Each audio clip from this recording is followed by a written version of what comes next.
injured, hearts were broken after a Lodi boy lost his entire family. Does he remember what happened? No, at first he did not. Eden was the only one in his family of 7 to survive that horrible car wreck on the streets of Lodi. His future was unknown. CBS 13's Tony Lopez with the emotional update as he answers the question, whatever happened to Eden Miranda?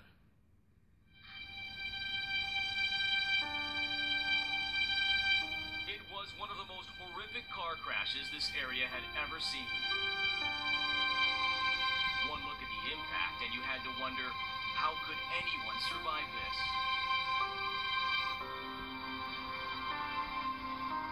Eden Miranda's family did not. His father Luis, his mother Vivian and her unborn child, his brothers Irvin, Jose Luis, and little sister Stephanie were all gone in an instant. Eden's legs were broken, his liver punctured, his head cut open, his life ripped apart. But he survived. I couldn't imagine what the poor thing is going through, and I don't want to even imagine. No one wanted to imagine. The details of how it happened turned sadness into anger. Investigators say 28-year-old Ryan Morales had shared a bottle of vodka with his dad, then got behind the wheel, going more than 100 miles an hour down a Lodi street. Eden's family and 6 others injured in the multi-vehicle crash never saw it coming. What we saw after the tragedy was a reaction overflowing with love. You know, a little boy, he's in need, so he lost his entire family, so I felt really bad. From blood drives to yard sales, strangers stepped up big time, raising money for Eden's recovery and his future, which at the time looked as dark as that October day.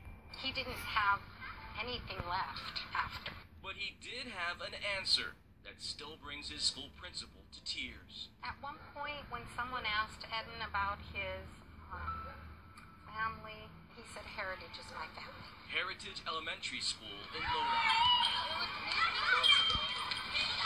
This is where Eden and all of his siblings attended. This is where he wanted to stay. His extended family in Mexico and Southern California understood. And when a friend of Eden's mother, his godmother, wrapped her arms around the 9-year-old, it became clear. We were very excited when we found out he got to remain here and that he was going to be with his godmother. When he returned to school, he was like a rock star.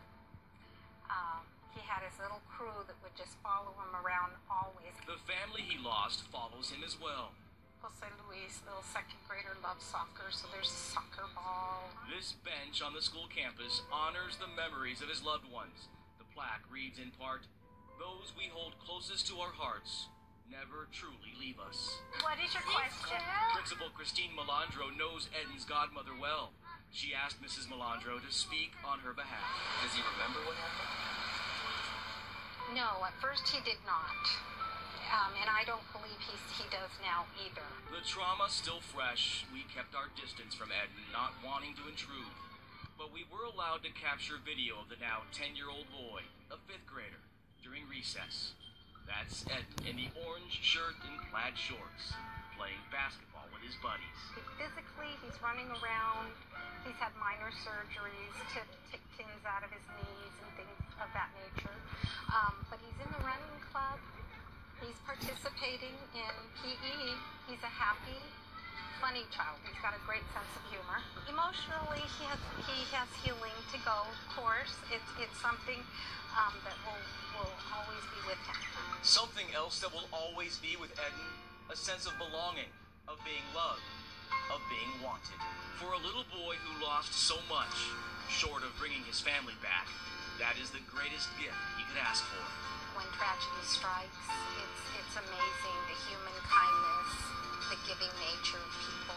People who stood tall, turning this story of tragedy into Eden Miranda's story of survival. Very emotional there. Eden and his godmother do plan to give back. They're putting together a toy drive to help the less fortunate, using some of the many toys that Eden received as gifts.